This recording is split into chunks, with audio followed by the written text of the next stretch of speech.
తీసుకురండి.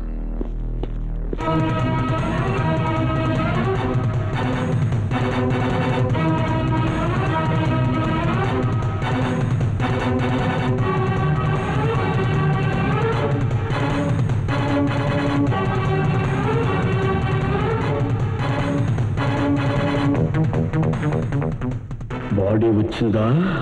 వచ్చిందన్నా. ఎవడరా నా తమ్ముడు చంపింది? ఒక్కడు కదన్నా, చంటి బుజ్జి అని 2 చిల్లర దొంగలు.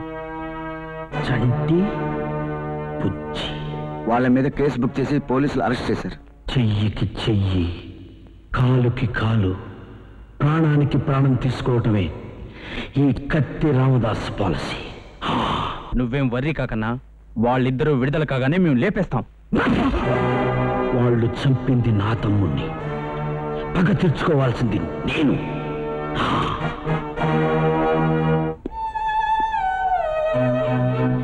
అన్నా, తమ్ముడిని కాల్ చేద్దామా పూర్తి చేద్దామా? వాళ్ళు చచ్చేంత వరకు నా తమ్ముణ్ణి పూడ్చేది లేదు, కాల్చేది లేదు.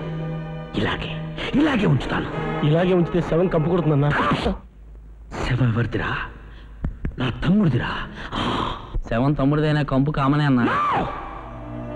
ఎన్ని కష్టాలొచ్చినా, ఎన్ని కోట్లు ఖర్చు పెట్టైనా ప్రపంచంలో ఉన్న మేధావులందరినీ పిలిపించి నా తమ్ముడు బాడీని తప్పించుకుంటాను.